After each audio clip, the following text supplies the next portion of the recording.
the launch of How We Teach Africa Matters, a recent book by UJ Press in the African Political Science and International Relations in Focus series. We're very happy to have the two editors here and some of the chapter authors as well who's joining us. And we're also recording the session so that people can watch it afterwards. This session will be chaired by Dr. Sven Botha from the University of Pretoria. He's one of the series editors. And I would like to now give over to Che, one of the editors, to take us into the program further. Thank you very much.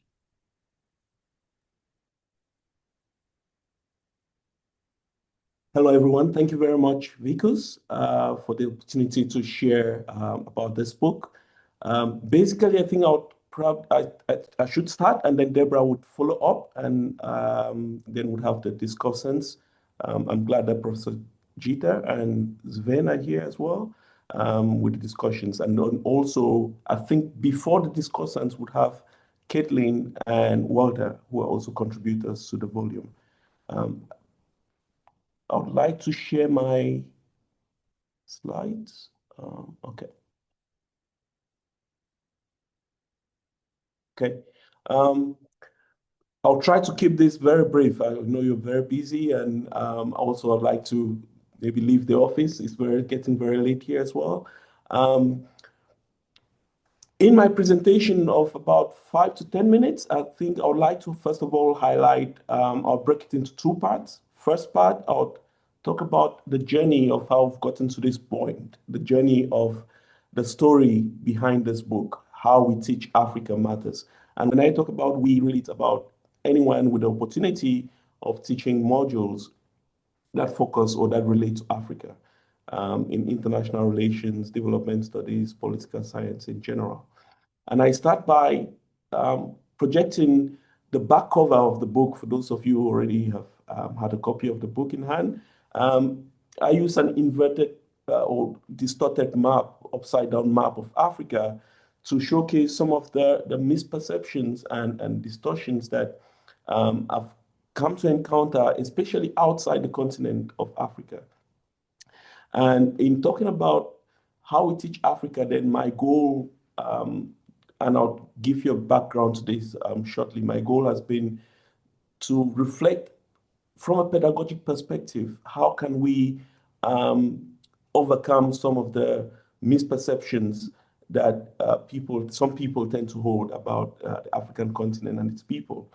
And so my goal, hopefully, in this short presentation is to show you and narrate the background of how I've gotten from this upside-down map to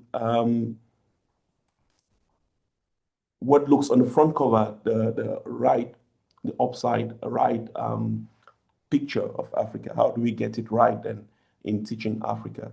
And this is a collection of perspectives from various colleagues, some well-established, more experienced, and some much younger than me as well, who've come together to share their perspectives on how they've actually taught Africa in their own modules.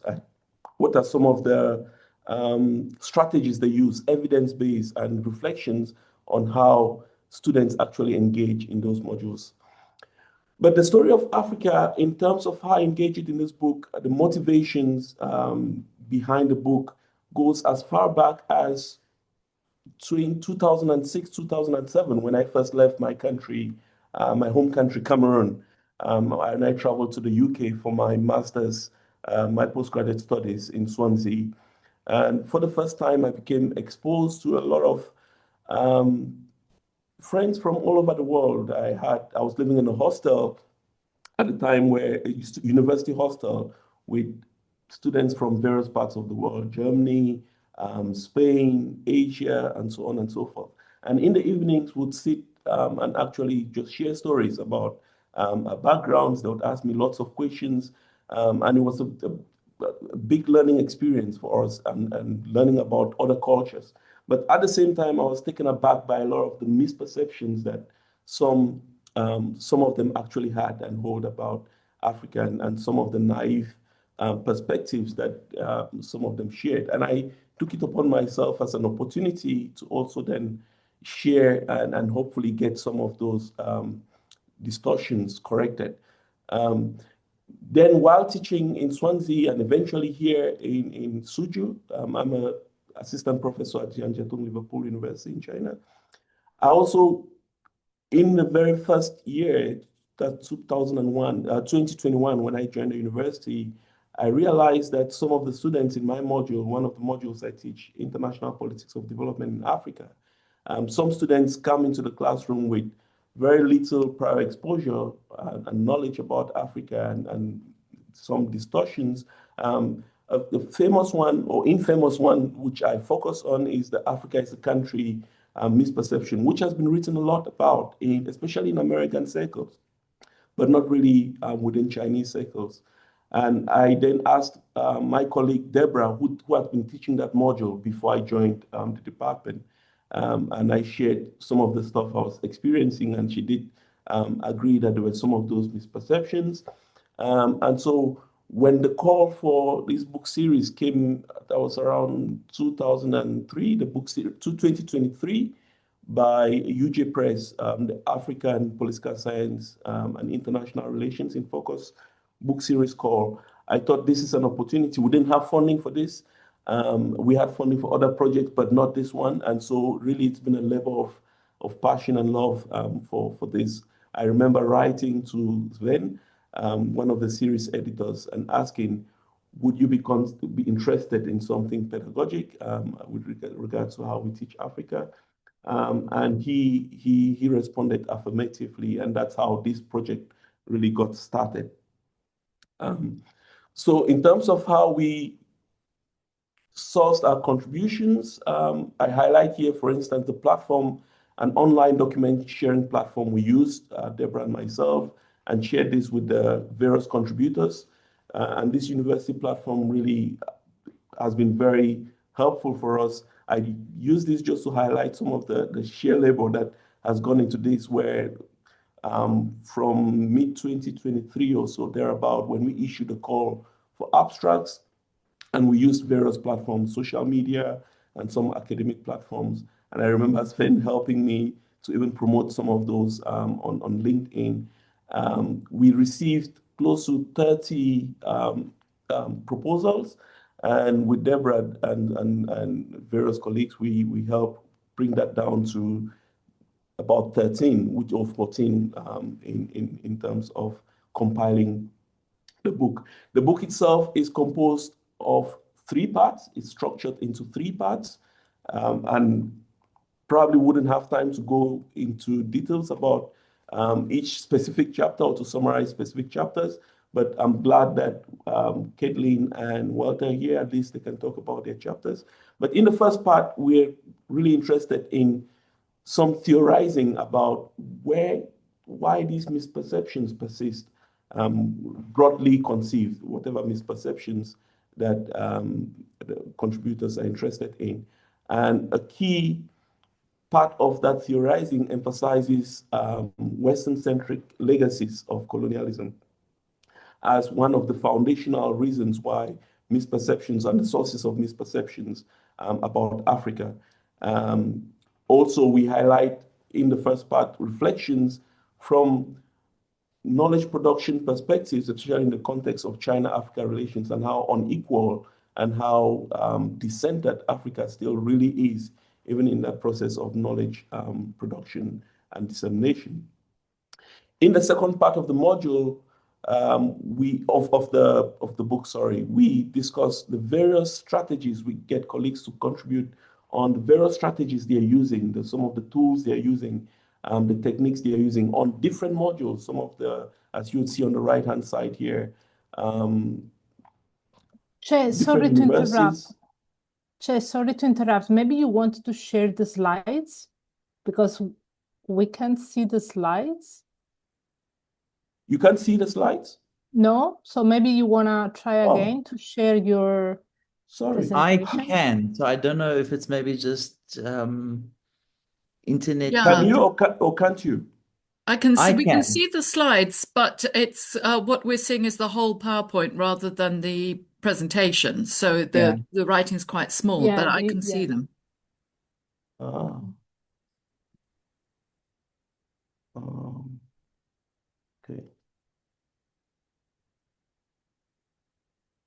Is this better? That's better for reading. Yeah. Yes, very good. Okay. Yeah, better. Hopefully Yeah, I don't want you spending time reading. But this is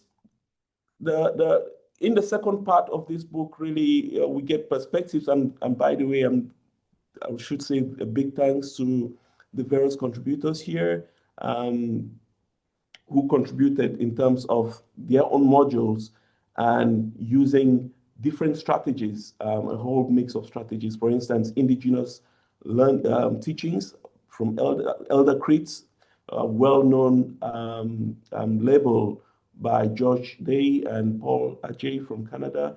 We also had Michelle's from Trinity College Dublin talking about how she uses world-building exercises to engage her students and to confront misperceptions. I also contribute a chapter focusing on using the Freirean pedagogic approach, one that emphasizes student engagement and student dialogue in partnership with the lecturer, and getting them to specialize on specific countries to try to raise their consciousness and to reduce some of that resistance to incoming corrective information. Walter will speak shortly about their own contributions, but in the final part of the book, I keep saying module, feeling I'm in class now. But in the final part of the book, really, we highlight complementary tools. For instance, publications. What are strategies that we can adopt if we are going to center Africa and really try to achieve the goals of getting the map upright in terms of how we teach Africa. And for instance, one of the contributors, Nubia, talks about the role of law and emphasizes the case of chapter 9, the case, this particular law in Brazil that mandates the teaching of the history of Africa as something that perhaps states can consider, states outside or circles outside the African continent. Also, Rugari and colleagues in Australia mention the importance of African-centered publishing, prioritizing in an era where most of the press is still Eurocentric and dominated by Western media houses and presses. It's difficult to actually, it's still a big struggle to achieve this goal, but it's one of those emphasized by some of the contributors. Then we actually see illustrations of how some African-centered published works are used in modules. For instance, Kedley will share shortly how she used some of those Afrocentric authors in contrast with, for instance, Eurocentric author like Jeffrey Herbst, whom we use a lot in political science. And Vinicius talks about some of those, how he uses some of those local or African authors as well. And towards the end of the book, the penultimate chapter highlights the role of ideology, local or indigenous ideology, a notable one being Ubuntu, which is well known across Africa, and highlights how that can be used to teach development or community development based on their experience in South Africa. The final chapter really is one shared by a colleague here in China, Yvonne, who has been providing a lot of English support to various modules and tries to share some of the challenges and experience she had when she engaged topics related to Africa and how she engaged students to develop a more conscious understanding and how they think and how support students to think consciously about the way they talk and relate with the continent as well as developing intercultural sensitivity. So in a nutshell, in the end, of course, probably far from achieving our goals, it's just a step, I hope, in the right direction. I'm not sure. This has just gone out, but I'm hoping that as students, academicians, people engaged in teaching and policy circles on Africa, it's important that, especially outside the African continent, especially in major powers that are rising like China, imagine a student graduating on our program from China and gets an opportunity to work with the Ministry of Foreign Affairs in China and has to deal with Africa and goes into that policy circle with a very homogeneous and reductionist view of Africa, that can have enormous implications for policy. We've seen implications in terms of intercultural, interpersonal relations between Africans and people from other parts of the world, how misunderstandings can really generate conflicts. And in terms of academics, even students, they perform poorly if you're going to make analysis and kind of make blanket statements without nuanced analysis. It becomes very difficult to actually pass the module. So I'm hoping that the various contributors and various readers would become even more interested in taking this further and sharing a little bit further than in terms of how we can expand and develop a more active, conscious approach to how we teach Africa. I would like to stop here then, and before I go, or before I take a moment and Debora comes in, I would like to say thank you. Thank you to Debora. Thank you to Vickers, to the series editors. Thank you to Professor Jita, who it's just the last few days, despite her e-health, accepted to be a discussant. I want to also thank you. I'm saying so many thanks because I feel this launch is an opportunity to express words of appreciation, because without all the contributions we receive from all the authors and various other capacities in which others have contributed, this book wouldn't have been a reality. So I thank you all, including the audience today. Debora. Thanks, Chair. Thanks to you for leading and initiating the discussion and leading on this important project. I don't want to spend too much time, but I want to just keep my attention to maybe 2 points. The first one is the really interesting interdisciplinary dimension that this book is advancing, because looking at the same problem but from different discipline is really opening up our zoom and how we look at the same problem. And this also was very interesting for me to see the difference while I was first teaching a module on African development and then moving to international relations. Because in the move towards a more global and more colonial discipline, I found myself even more shrinked and limited in the sense of being, how then you build that space for deconstructing what is problematic when you can't really deal with so much of the deep scale analysis that you would need, right? And then maybe a focused module can allow you, right? So that is, I think that is the challenge. I was very, very interested in this challenge between the global knowledge and the local reality, right? And how you deal with that when you have a disciplinary burden, right? And you can't really go into the social geography and the cultural aspect that are needed. And so this is creates so much of a simplification. So for me, that part was very, very important in the project. And the interdisciplinarity allowed us to see how we could rethink some of our practices, and because we are not alone in that sense, right? We are not alone in political science, in IR, in development, in breaching this sort of non-dialogue between the specific knowledge and the discipline, right? And this is happening also in health studies, in education studies, in history, and so on. How have colleagues across the range approach the same problem? That is a very enlightening learning perspective as an editor.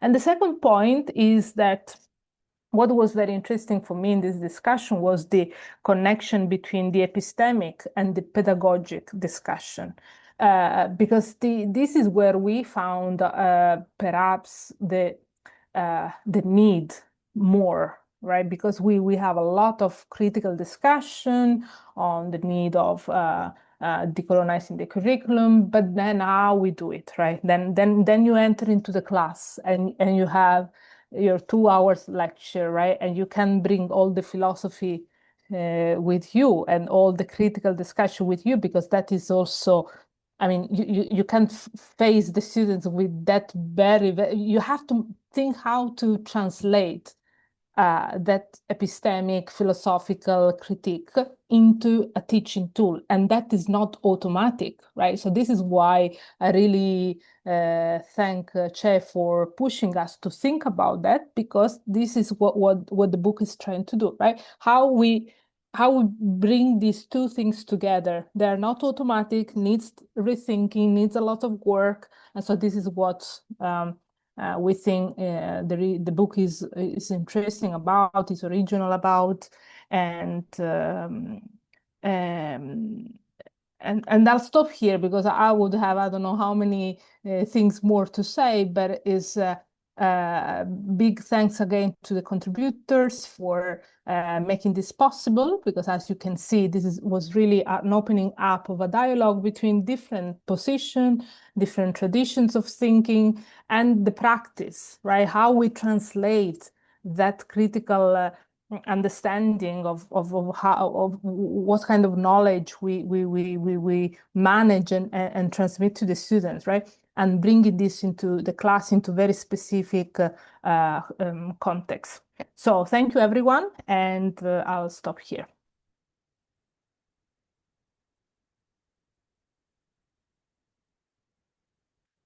And next, Che, who is next in the discussion? Yeah. I think would hear from Caitlin and then Walter.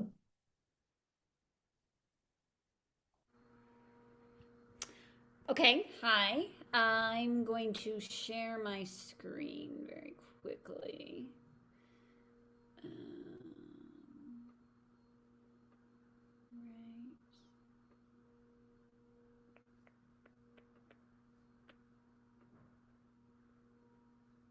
Okay. Hopefully I don't cover over too much of my slides, and I will try to be quick about this because I know we have a good discussion coming up. So thank you, first of all, for having me, and I'm coming to you from the United States. I'm outside of Philadelphia, and right now it's about 9 in the morning, but I'm really excited to be here. And I'm coming from a part of the world where I would say is highly ignorant of Africa. So the idea of Africa being a country is something that is pretty much, I would say, unfortunately, the thoughts for many Americans. And I teach at a university where I teach classes on, I'm a political scientist, on African politics, on politics of development, on international relations of the global South. And one of the things is studying African politics is just an option for students. And I have trouble sometimes getting enough students to sign up for my classes on African politics, because there's this kind of sense that it doesn't matter.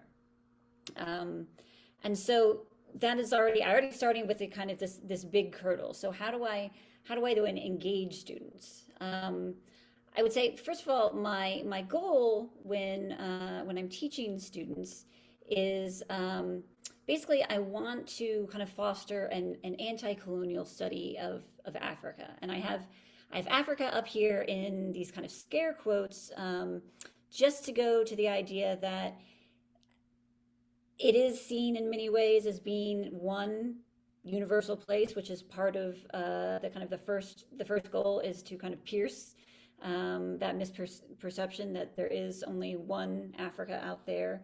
And so that's the kind of the starting challenge. And so what I mean by that is if we kind of think about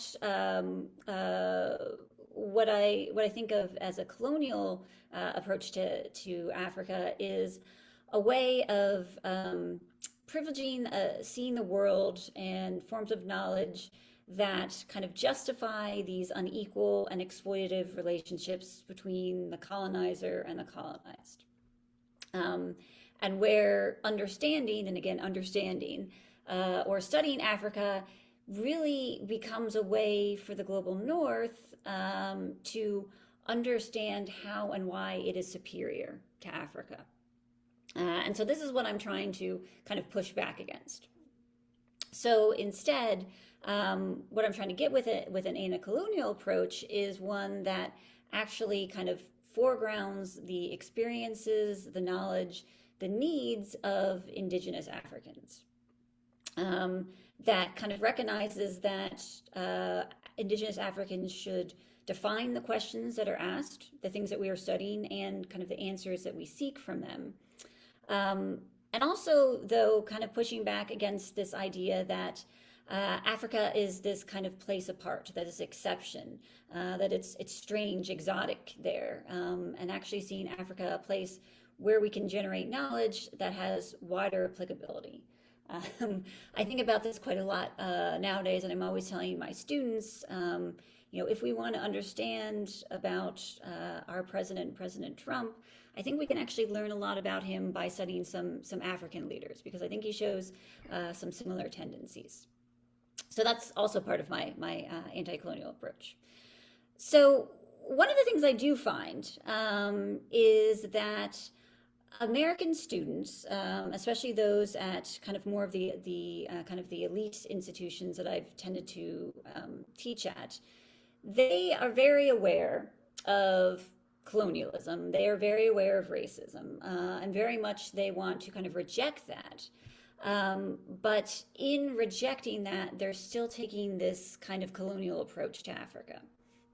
And what I mean by that is they kind of seek to use the study of Africa to kind of prove to themselves and prove to other Americans that they are part of this kind of special class of enlightened Americans who understand how bad colonialism was, who understand the kind of the horrors of slavery, understand how the outside world exploits Africa, and kind of appoint themselves as these kind of protectors of Africa from this negative judgment, and then are using kind of the study to again kind of prove that they are better than the average American.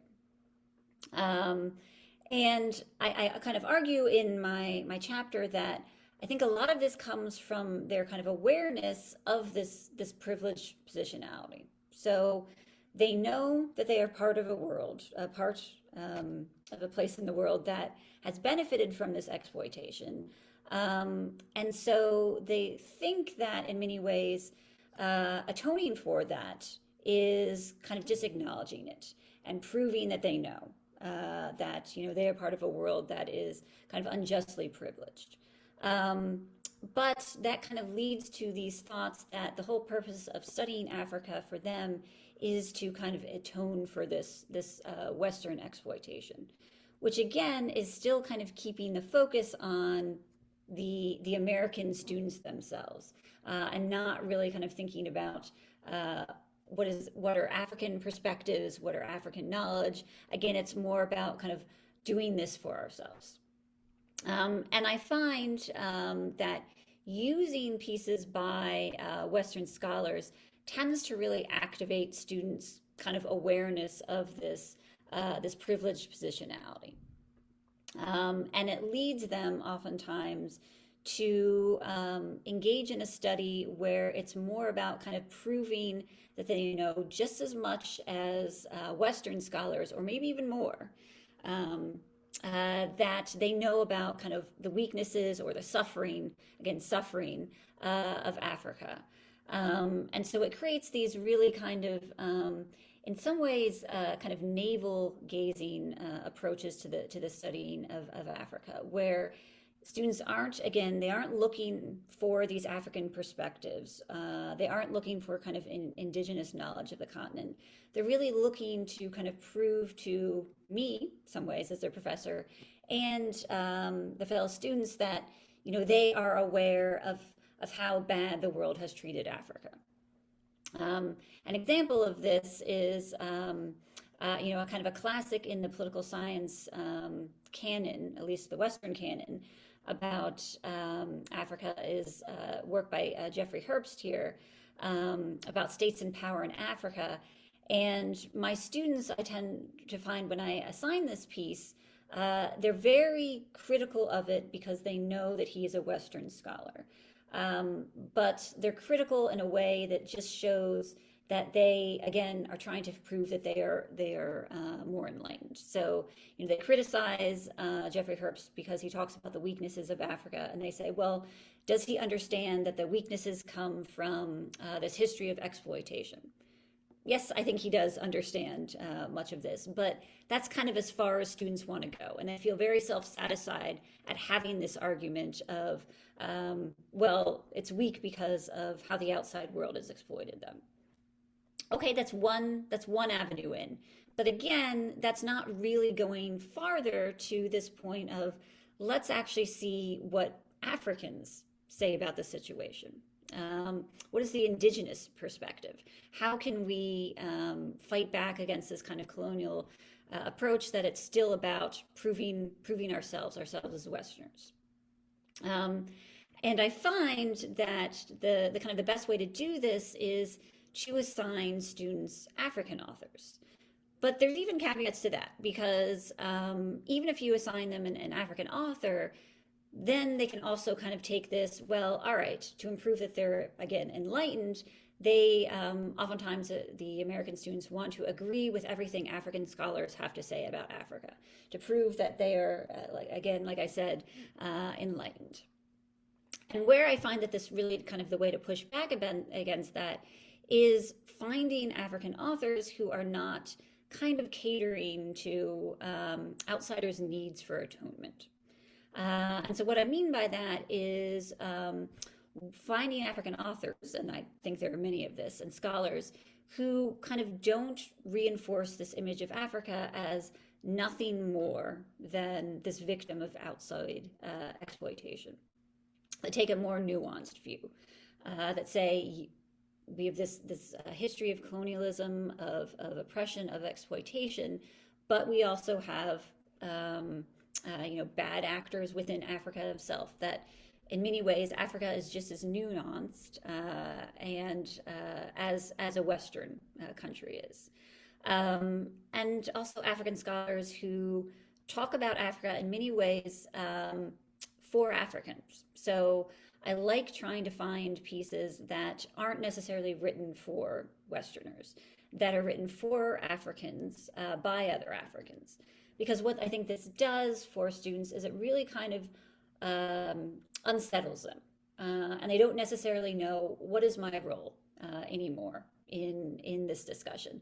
And that kind of forces them to then step back and actually engage with the kind of ideas that they're being given, because they're not really sure what exactly are they supposed to do with this. And I'll just end by saying that one of my favorite books to do this with is This Mortal Body, which, first of all, it's a novel, and I'm teaching classes in political science. And I've had some of my colleagues in the political science department say, well, why are you teaching a novel? Why are you teaching a work of fiction in a class on African politics? And part of the reason I'm doing that is because I think, again, it unsettles students. It kind of forces, again, they're not really sure what are they supposed to do with this. And kind of, I think, opens up their minds to starting to get different perspectives.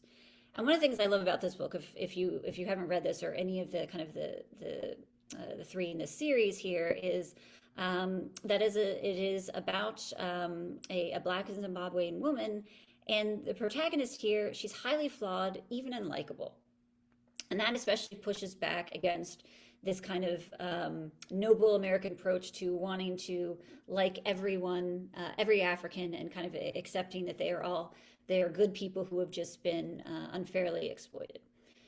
Yes, this character in this book does have kind of outside exploitative relationships, but she also makes some bad decisions herself.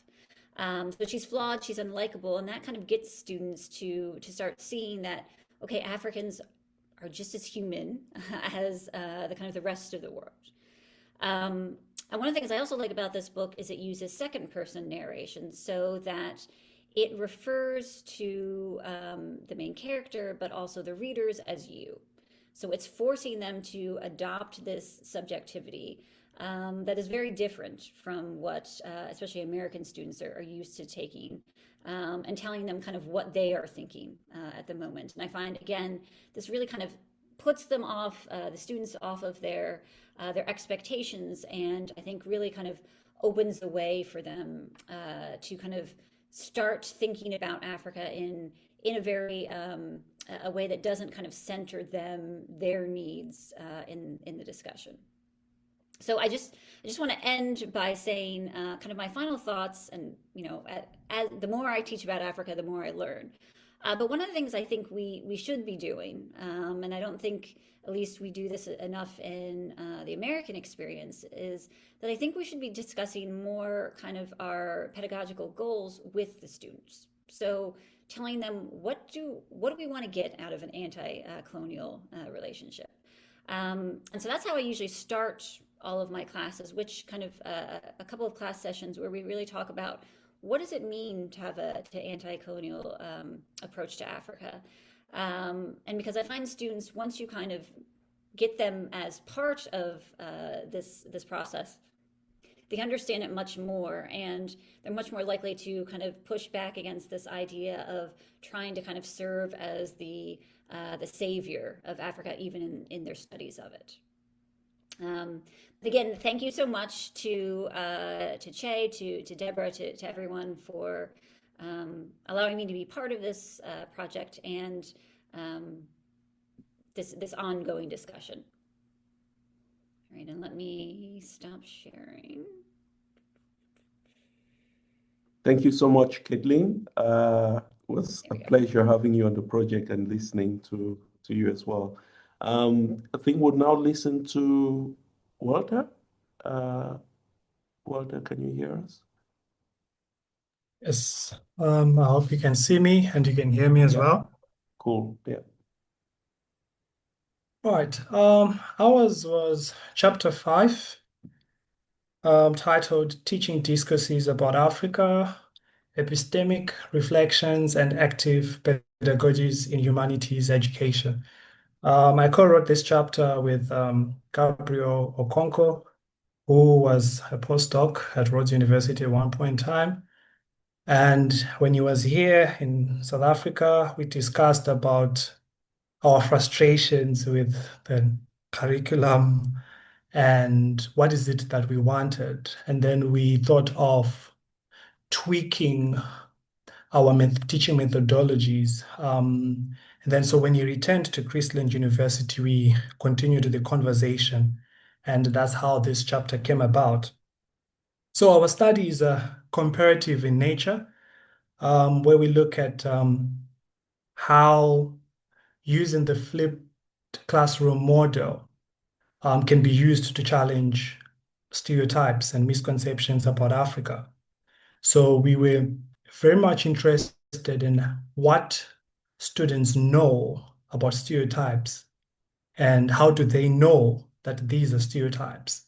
So the two universities that we focused with was Rhodes University and Chrisland University, particularly in the Faculty of Humanities, which at both institutions are the largest faculties. And we argued that the current hierarchical models that are used, which are top-down at tertiary institutions, are very problematic. And that's why we were drawing on Paulo Freire's dialogic education and critical pedagogy. So we wanted to disrupt, find ways to disrupt singular and hegemonic narratives, and also to also create a different type of knowledge production in which we also learn from the students. And so the first thing that we would do when we started teaching was instead of going with the prescriptive secondary reading, we would put a big question mark to say, what are your thoughts and what is it that you're going to add on to that list? Of course, students will be confused on what is it that they can contribute.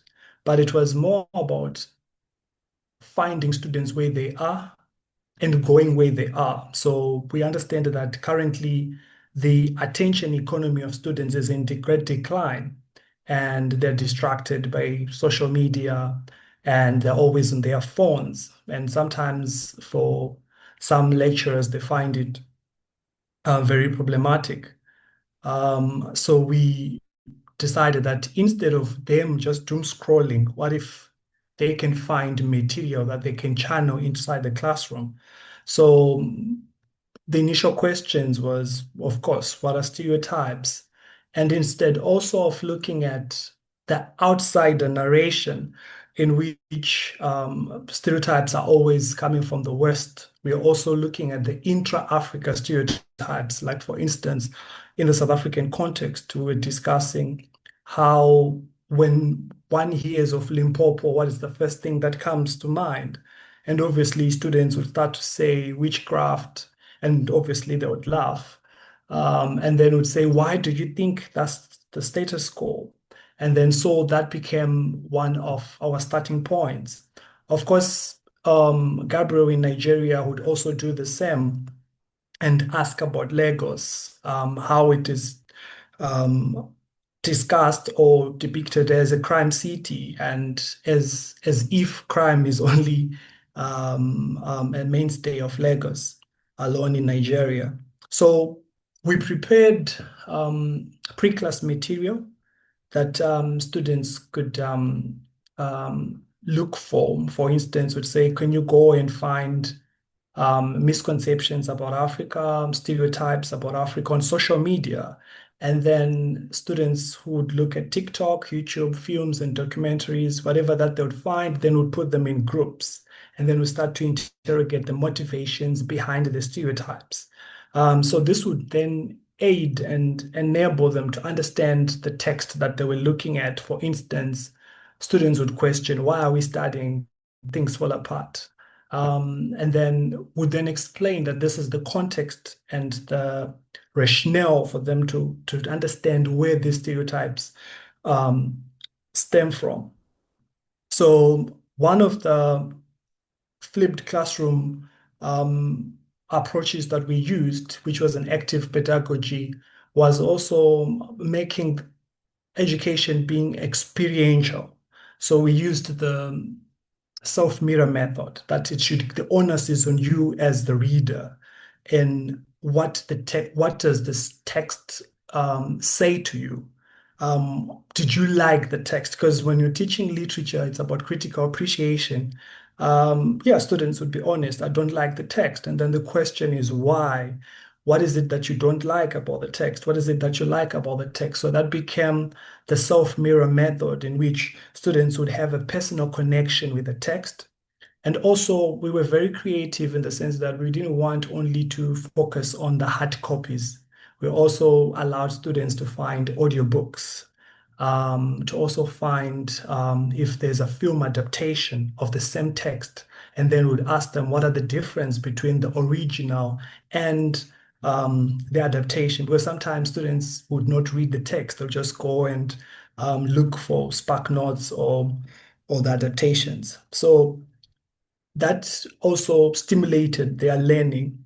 And then we wanted also to ensure that they are learning from their cultural backgrounds. So the material that they would find was supposed to speak back to their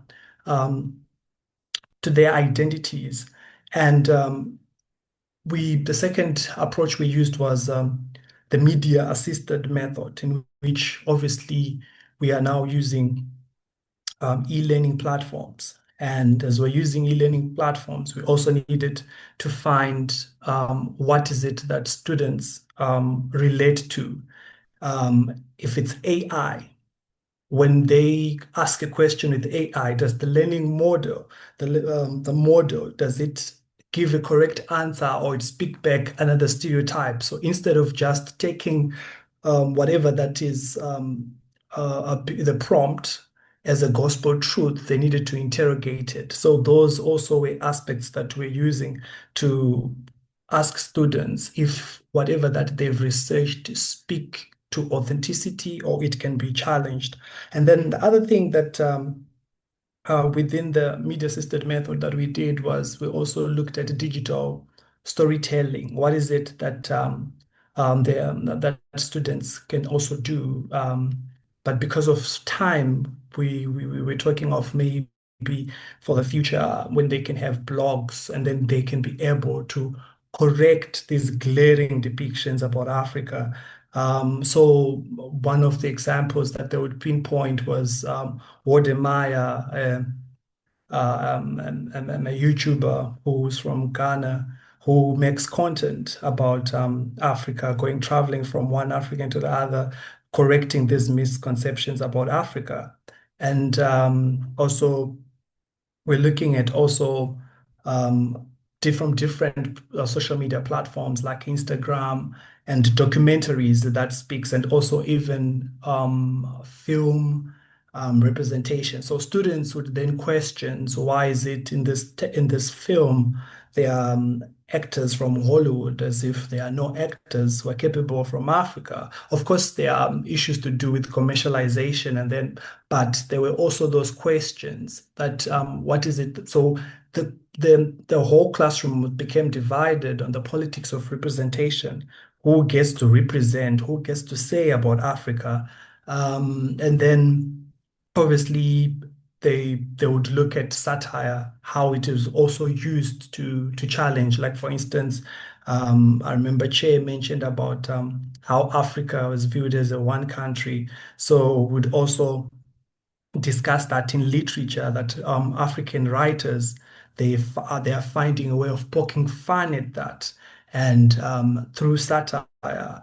And even Chimamanda Adichie Ngozi also did a TED talk on the dangers of a single story, which was one of the pre-class material that students were to watch, and then we were to ask now, what is the dangers of those single stories? What is it that they peddle?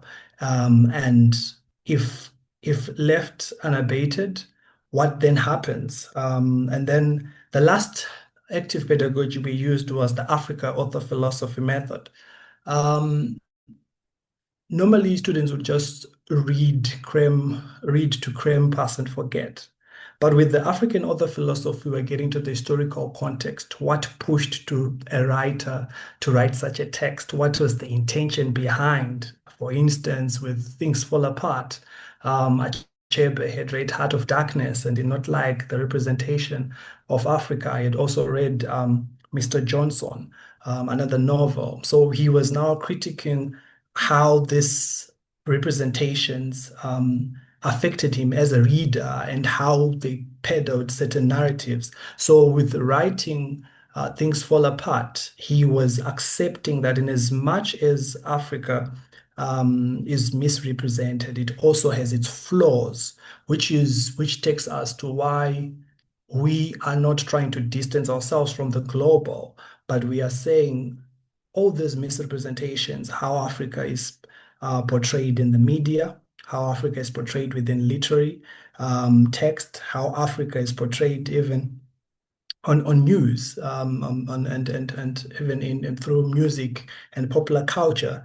It speaks to certain ideologies, and those ideologies also needs to be challenged. And when students get to understand that, then it becomes also a discussion of theories.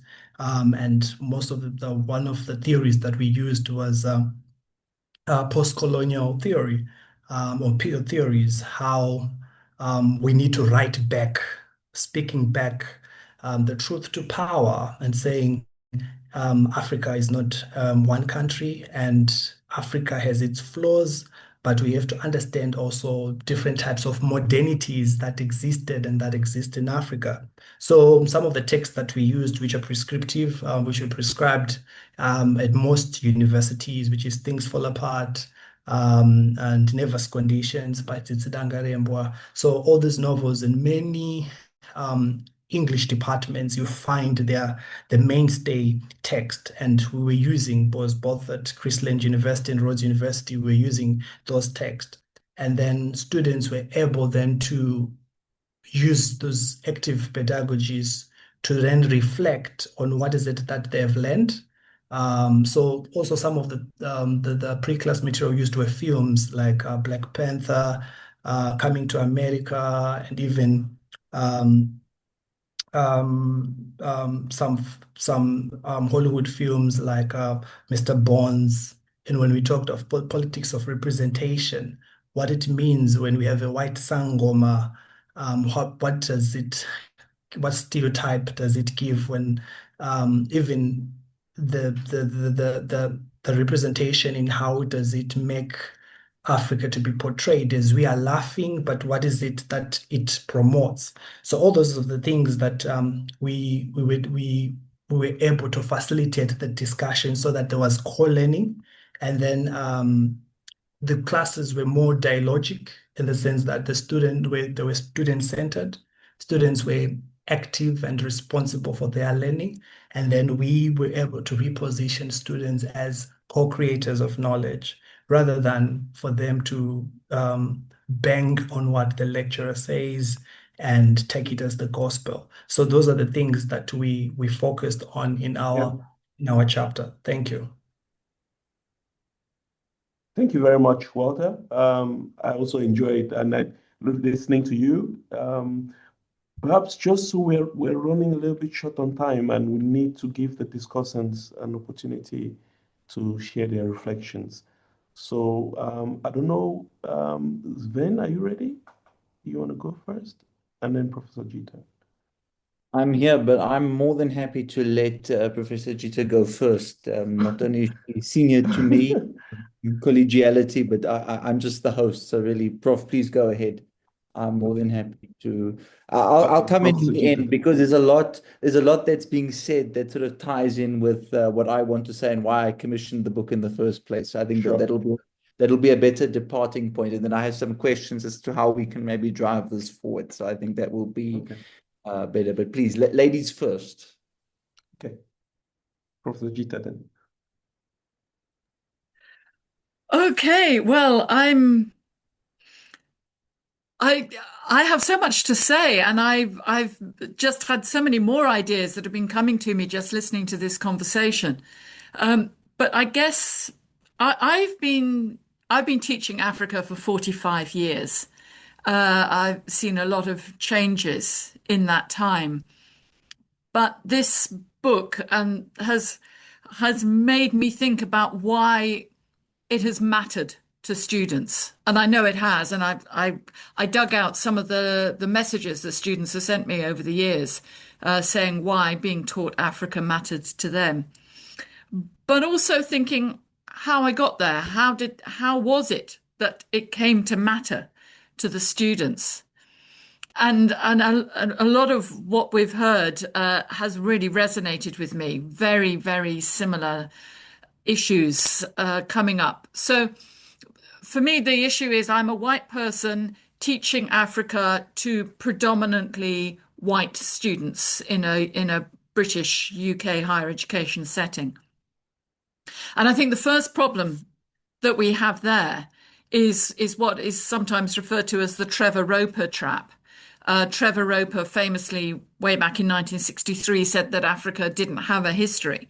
It was simply the unrewarding gyrations of barbarous tribes in picturesque but irrelevant corners of the globe. And so in response to that challenge, for many decades, the writing of African history attempted to demonstrate that African history was as good as European history.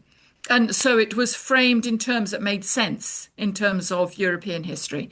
So working very much with the European epistemology, writing about political economy, states, diplomacy, the kind of things that are the bread and butter of European history.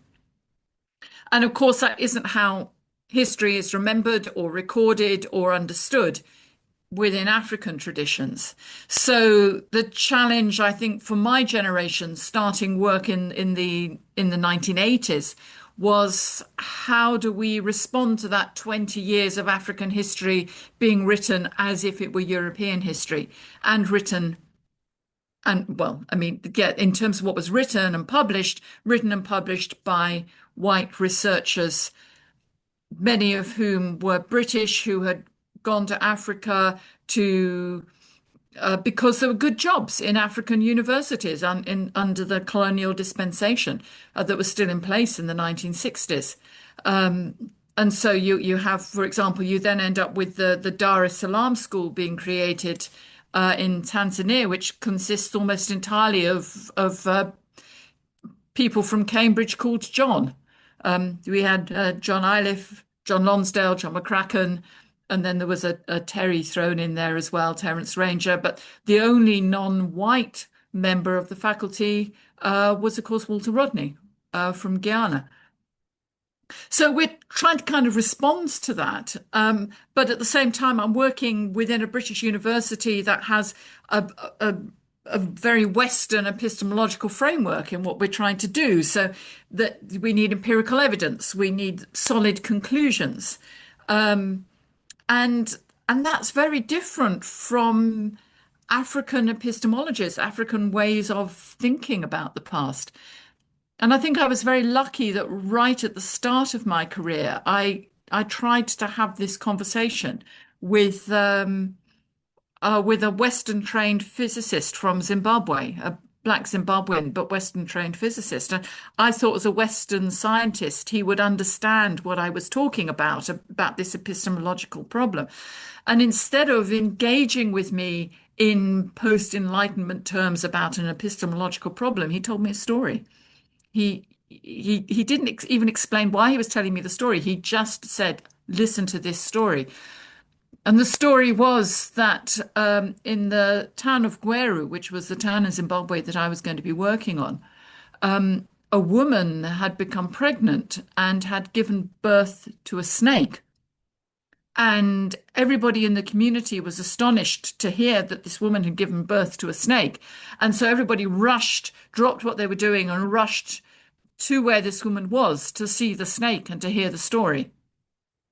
But he said, the only thing that the white people knew about it was that their milk wasn't delivered that morning. And that was it. That was his response to my dilemma. And it wasn't the content of the story itself that mattered so much really as the fact that he had chosen to tell a story as a way of responding to my intellectual dilemma. And he told me a story about an event that can be seen from two very different perspectives, and that the European perspective is mostly that they do not see and they do not understand, and that something is going on, but they don't know what it is. And that's then how I tried in my own work to teach African history, to explain that actually there's a whole lot of stuff that simply does not make sense within a European epistemology, and then how are we going to deal with that? And I think there are many ways into this, but for me, one of the ways in was to look at Ifa divination and the role of the trickster god within that. How you can have a divination, but the meaning of that divination can change, because as well as the divination spirit, Urula, there's also the trickster spirit there, and the trickster can change the nature of reality. And I find Brer Rabbit stories and Anansi stories where that idea of the world has been transferred across the Atlantic and then becomes part of what kids in the UK get taught in school. I found that helpful. So it gives them an insight into things can be fluid, things can be fixed. We don't have to have this post-Enlightenment certainty about everything all the time. So then when I come to teach them about law and court cases and how these are not fixed, how they are negotiable and renegotiable, and there isn't a fixed legal system, there is a legal process in which outcomes can change, they have a way into understanding that. Or looking at marriage and marriage systems and understanding that marriage is a process, not a fixed event. It's not something written down. That orality is fundamental to understanding knowledge in an African context.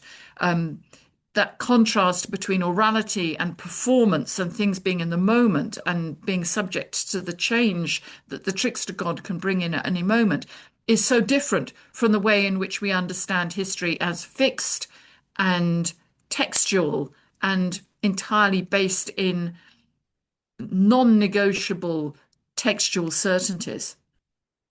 And one of the people that my students study is an attorney general in Zimbabwe in 1901 who was trying to pin down what happened when Africans get married. And he said, surely there is something which is recognized as binding in native law. Can you not give the thing a name? And nobody ever could, because it was a process. It wasn't a thing. And this search for a name that is so fundamental to the way that we study and understand knowledge in the Western tradition is then something that I bring into the classroom. And again, I find that the flipped classroom is so helpful in this.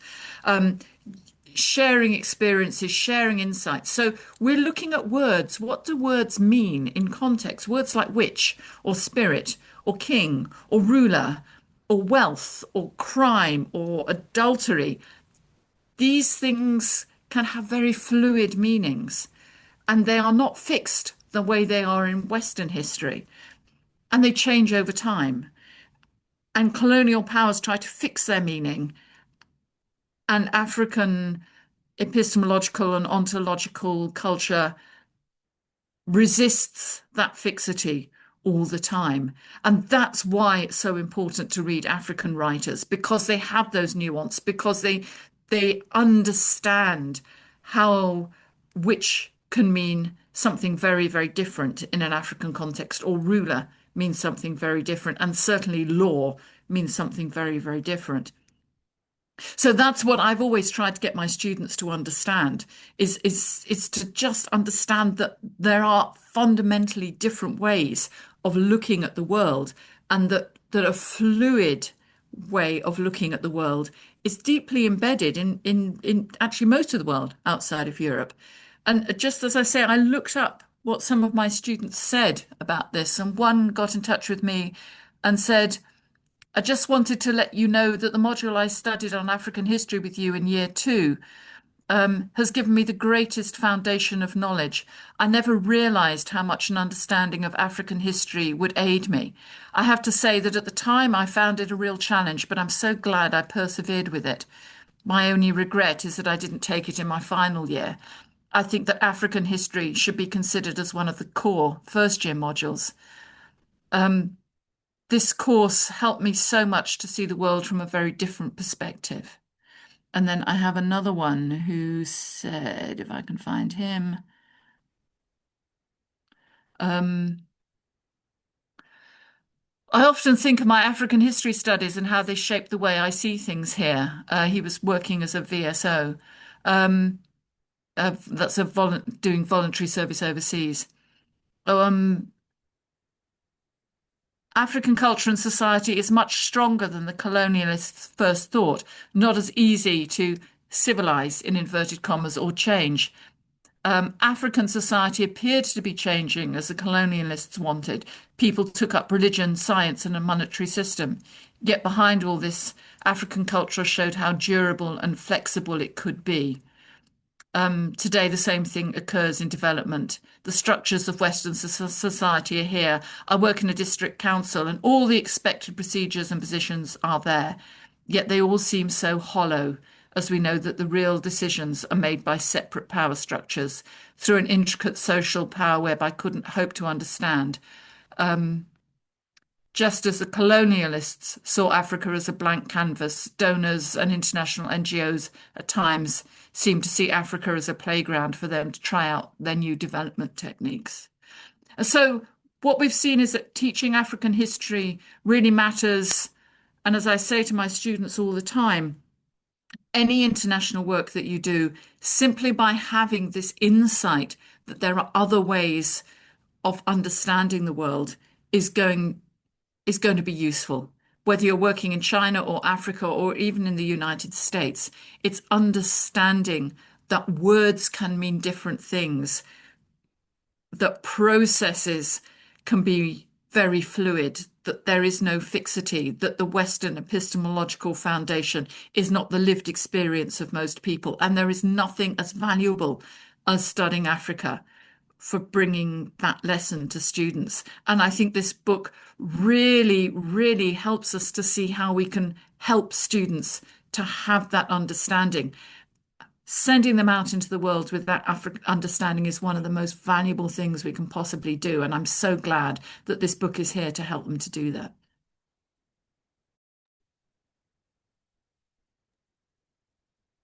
Okay, thank you very much, Professor Jita. And I think your experience resonates with some of the practices shared in the book by the various contributors. You adopt a facilitative approach rather than occupying the center and imposing your views or trying to tell the students what you think. And just to highlight as well that it's not really who teaches Africa that matters, but really how it's done. It doesn't matter what the background really is. Okay, over to you, Len. Thank you very much. And let me just say it's an honor to meet you all, albeit at a distance. I know we've had lots of written communication over the last 2 years or so, but it's just wonderful to see everybody, even if it is virtually. And I'm absolutely delighted that we were able to get this book into the series so early. And I must say, when it came across my desk, when you submitted the initial proposal, I was quite excited. And I think my co-editors, Professor Victoria Graham and Professor Jansi van Wyk, were equally excited because this wasn't just a theoretical work. It wasn't just something that, you said, this is what should be done. You're actually, giving us a tool, a practical tool that we can use to say this is what should be done, and this is how we should engage in our pedagogical practices when teaching Africa. I mean, there's so much that has already been said that resonates and that, that I can reflect on in my own teaching. I mean, quite often I will ask my own students, what is development? Many think of development as a destination and not a process. And of course, if we accept that premise, then we're saying that, all societies basically belong in the Stone Ages, because if we accept development as an ongoing process, if we flip it around, we say all societies develop, but they develop at different paces. Moreover, we can, then look at different types of development and say, okay, well, there's economic development, there is political development, there is social development, so on and so forth. But what I also like about this book, and what I hope it will encourage both educators and students to do, is really also challenge how Africa sees itself, because it's not just about how the outside world sees Africa. It's also about how Africa sees itself. And I'll give two very brief examples here, if I may. The one is Africa's contributions to international law. I think that is so understated and underappreciated. Now, what do I mean by that? If you look at the International Convention for the Eradication of All Forms of Discrimination Against Women, which emerged in the mid-1970s. And I say to my students, how many of you think that this is primarily a Western instrument? Everybody will stick up their hands and say, yes, it's a Western instrument. Why are we looking at it? And then I sort of, put this picture up on the screen and I say, well, meet Annie Jigara from Ghana. She actually pioneered lots of the language that went into this. This was a Ghanaian lawyer and jurist that pioneered this language, that pioneered this piece of what we call international legislation, this international convention. So, the idea of the flipped classroom is fundamental. But I think another one that we often do not pay enough attention to is Africa's geopolitics. And Africa is the center of the world, literally. And if you look at a country like Djibouti, tiny little Djibouti, how many military bases are on Djibouti's, territory? And of course, there is strategic value in that for the countries that park themselves there, but there is also strategic value for a tiny country like Djibouti, and that then allows us to really engage in critical dialogue around smallness, the importance of small states, what it means to be small in international relations and in development studies, and also, of course, civic military relations. So I was really, I'm still really excited about this book, but there are a few things that I think we need to take forward in this discussion, and that is to be really frank about where Africa and African scholars find themselves in terms of some of the challenges that they face, right? And I think it's already been alluded to with reference to some of the the ideas around the majority of the publishing houses being based in the North, etc. And that is exactly why our series exists. But I really want us to also engage more on this idea of knowledge production. How do we make knowledge production equitable and accessible for all? Because sorry, I'm now losing track here. It becomes a question of access to resources. It's not that people don't want to write; they don't have the same access to the wealth and depth of libraries that a lot of us in the global North do. Or even within Africa, there are hierarchies as far as that is concerned. But it's also a question of language, right? How do we get people to contribute, and how do we get indigenous languages translated into English? Because English, whether we like it or not, is still the medium of instruction the world over, right? So how do we get those indigenous languages, how do we get the written word down on paper, and then how do we translate that into English so that, the indigenous perspectives and this indigenous knowledge really shines through and gives people the opportunity to contribute. But I think more importantly, and I'll round off on this point, is how do we improve on our publication and our dissemination models so that we accommodate this idea of storytelling? Because my counterpart is quite right. We sit in Africa and stories are told. That is how information is transferred from one generation to the next. But that is not the traditional way of teaching here. It is not the traditional teaching model that most universities will follow. It is not the traditional in-house dissemination and publication model that most publishing houses will follow. So how do we try and integrate that? And I think this is not only a challenge for scholars and students, it's also a challenge for publishing houses. If we are going to really challenge the way knowledge is generated and the way knowledge is disseminated, then we should also look at how we can incorporate some of these practices. Is it about doing something similar to an unstructured interview and saying, okay, tell me your story. Can I capture it in a different way? Can we record it in a different way so that it is preserved for future generations? And I think these sensitivities are essential to moving us to a point where we can actually respond so that we play on a level playing field. And with that, I will leave it there. I know that we have some colleagues in the audience who may want to ask questions, so I'm not going to say more, but just to say thank you very much to Debora and to Chief for agreeing to publish with us. It was an absolute joy and pleasure and privilege working with you. And I hope that you got as much fulfillment out of this process as we did. It was, in fact, a very enriching process for all of us on the editorial board as well. Thoroughly enjoyed reading the work, and let's keep the conversation going. I mean, my door is always open. If we can turn this into, a series of practical workshops, if we can turn this into, a textbook or a pedagogical guide that can actually be used by various institutions in the various education, innovation, and pedagogical training divisions. Let's have that conversation. I'm very open to that. I can also build networks through my previous affiliation with Professors Without Borders. I think they would be very interested in taking this conversation forward. So I will leave it there. And if there's anybody in the audience that has a comment or a question, I see there's nothing on the chat. But please do weigh in. I think we've got about 15 minutes left, so I will leave it there. And colleagues, please, if there's anybody on the panel that wants to weigh in, please feel free. I'm going to leave it there. Thanks very much.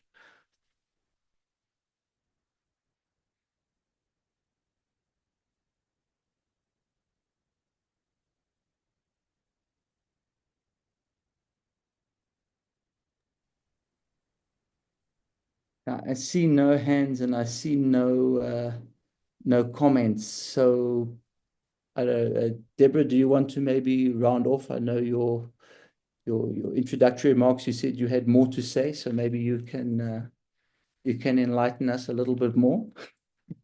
Maybe I saw Rico's maybe wanted to say something, but anyway, your question, I think they are opening up another big question, right, on knowledge production. So I'm not sure we can answer them now, but you are right. I mean, I completely agree. You're right, and that speaks really a lot to what Diana was saying. So the different way of perceiving, communicating, and how do we take that in consideration? That is where is the difficulty, right, of bridging the differences and the practicalities. So I don't have the magic solution to that, but I think that the fact that we are questioning that problem is already something, right? We started from a very specific problem in the classroom, right? We globalized that because we shared with contributors from all the world, and now we are coming to a different point, right? That is knowledge production, right? So the problem is not only on how we teach, but also how we produce knowledge, right? And so this deserves really another conversation. And perhaps, Diana, this is something you would like be interested too in the future, to bring your own expertise and knowledge across the years. It's surely it's good to have now, I see the transition, right? Going from one direction and the circularity of knowledge, right? So starting from the teaching perspective and then going back to knowledge production, right? And I'm just finishing now a project on knowledge production in international relations. So for me, is really a topic that is intersected with issues of globality and how they are represented. So for me, it's really an ongoing conversation, and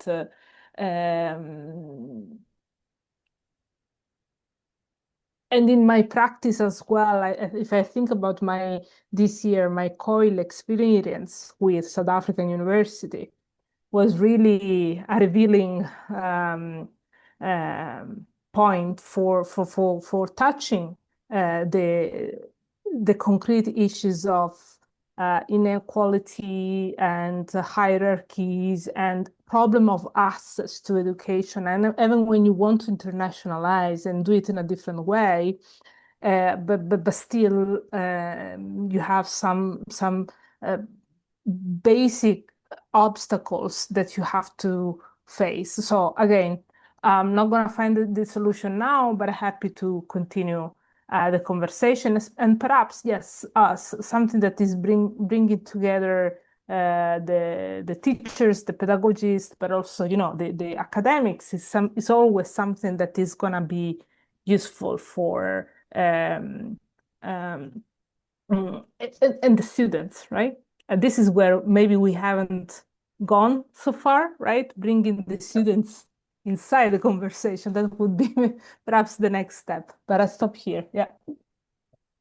Brilliant. No, thank you, Deborah. No, the reason why I asked that question is because, I mean, as everybody here will know, at least I think resonate with to some degree, is what we research is what we teach, right? So we can't ignore knowledge production altogether. They're basically two sides of the same coin.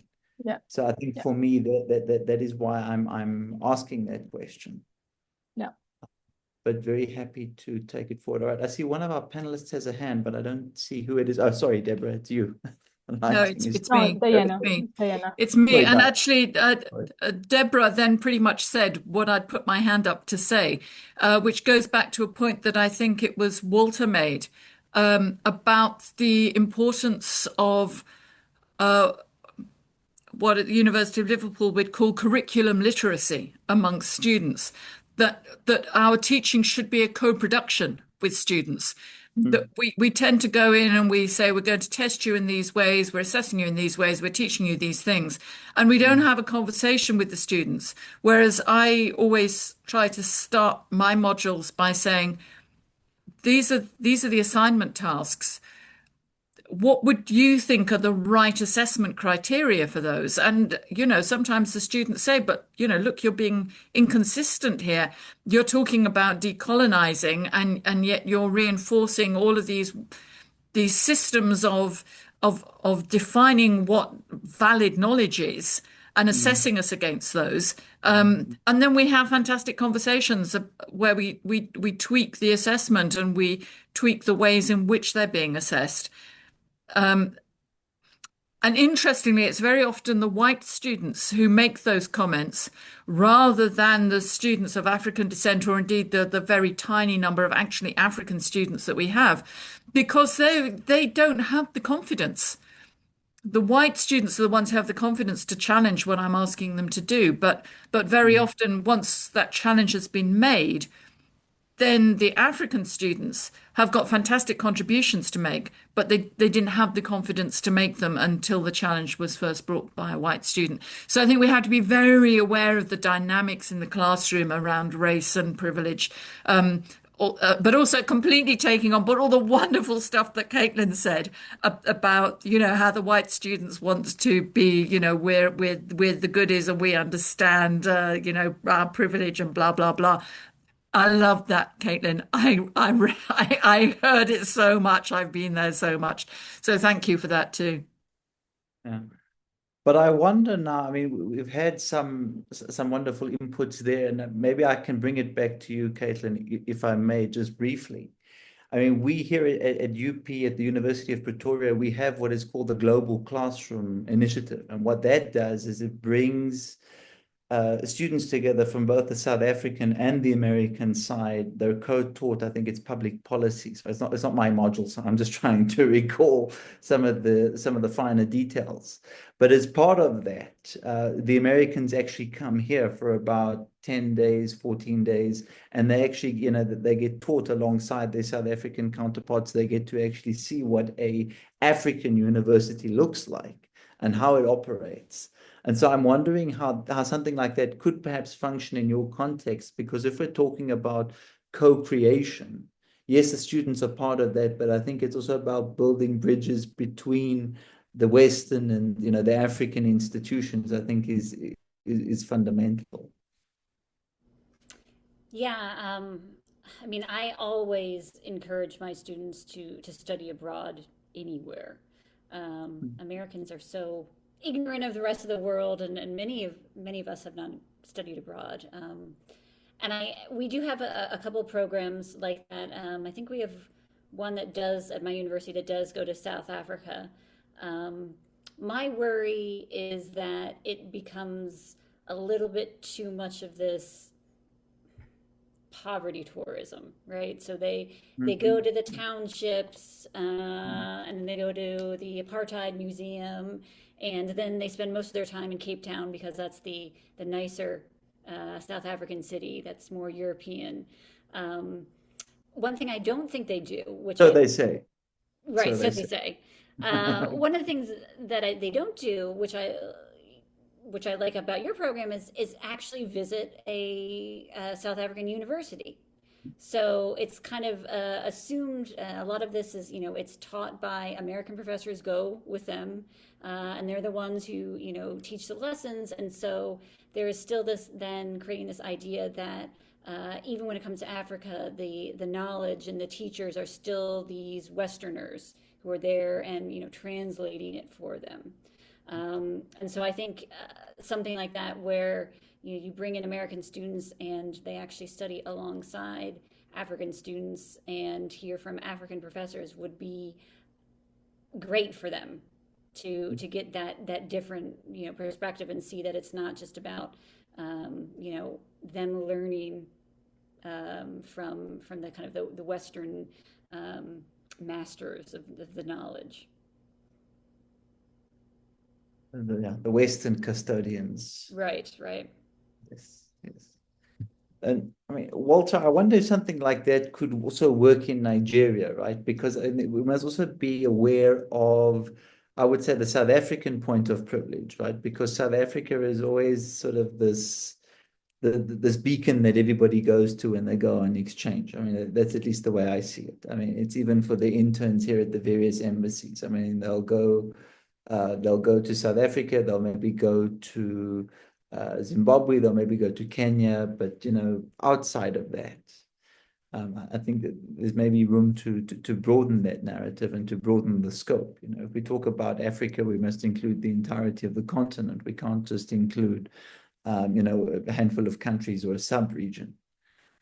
So I wonder if something like this could also work in your context, or if you have any experience with it, because I think that that's part of the co-production of knowledge, the co-production and delivery of pedagogy would be essential to driving something like this forward. Definitely. When we were compiling our findings, we would have wanted to co-teach and also for students to have interactions amongst themselves, because I would ask students from South Africa their perception of students from Nigeria, and also vice versa. And the stereotypes among students would also come, South Africa is xenophobic and whatever. So we would then try to say, but you should also dispel that narrative, because what we're trying to teach you is not just about stereotypes, about racism, about underdevelopment. We are also trying for you to learn and unlearn the stereotypes. And also there are other stereotypes that were more cultivable, especially from the Nigerian students, in terms of how Africa is. Nigerians students would perceive Nigeria as the giant of Africa, meaning that other countries So it's more like what Diana was talking about, Trevor Roper, when we were saying I think he also mentions that if he mentions that Africa becomes a junior brother. So we now have also junior brothers within Africa in terms of development. So those are the stereotypes we're also trying to criticize, to say, when we're talking of unity, is it ideological? Is it feasible? Because on paper, on policy, but on the ground, is it something that we can achieve? Are we united within this classroom despite our differences and also diverse backgrounds? And so all those things, and then we push each other in the corner based on our identities. So it's something that is interesting, and we would have maybe gathered more information if we were co-teaching and also making more observations. Thank you.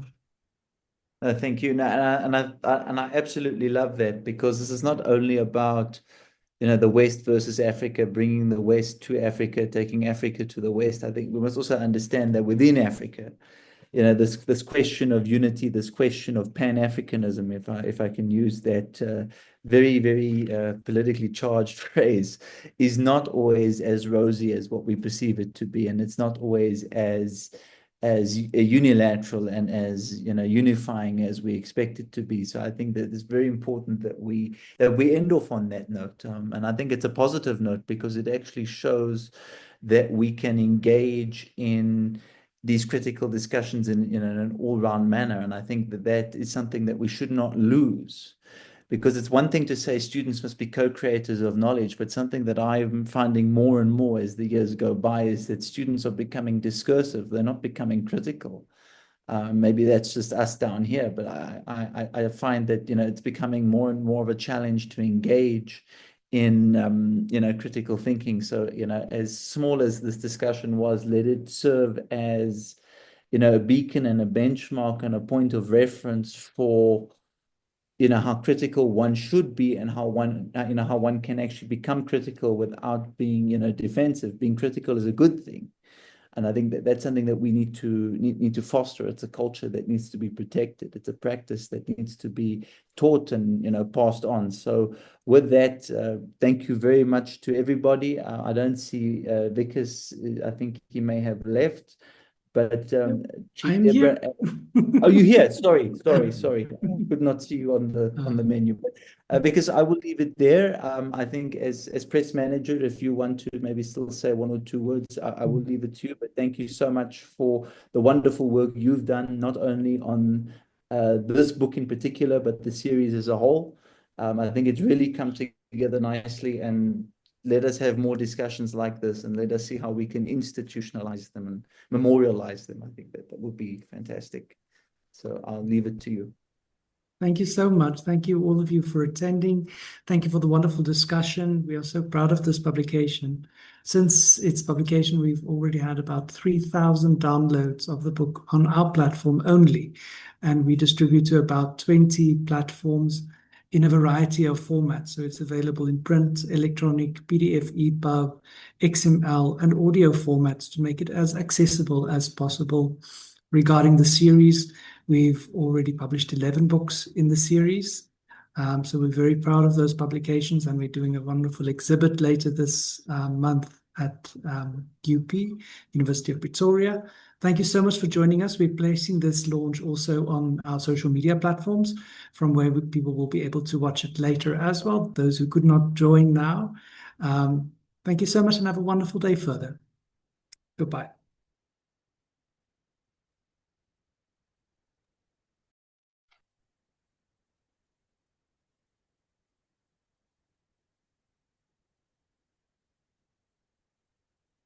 Chair. Yes. Oh, sorry. I wanted to ask, with concern to trekking, because I intend to leave South Africa for some time.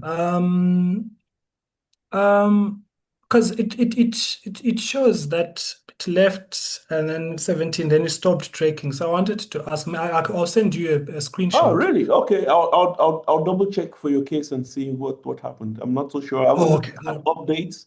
Sometimes it's possible that it bounces back, maybe Yes. customs, or it's sometimes you can have stories like that. But if Oh, it okay. bounces back, they need to send it back to me, and then we can find alternatives. Oh, okay, no problem Yeah. then. All But right. for your case, I sent just for you. I'm still trying to figure out, because they said they couldn't send to Nigeria. colleague in Oh, okay. Nigeria, Gabriel. So I'm still trying to figure out how we sort that.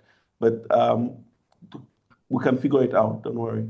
Oh, okay. All Yeah. right. No. Yeah. Thank you. It But was thank you very much. Yeah, I really enjoyed reading your, especially the analysis and this it was evidence you also try to get to substantiate your analysis. That was really wonderful. yes, it was also Yeah. a learning curve. We're Yeah. trying to come up with a book as well. So it was a Yeah, learning curve. I'm really glad that Sven is even opening this up for us to think Yes. about how we can move this forward. Maybe we'll come up with how we teach African Matters series or workshops on Yes. different things, how we're teaching Africa, especially in the context of AI these days, students becoming less critical, what are colleagues doing then in response to that.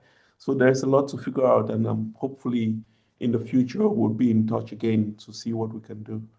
But really, Okay. I really am grateful for your All contribution. right. Okay. Thank you. I appreciate it. Take care. Have a lovely day further. All right. Bye-bye. Bye.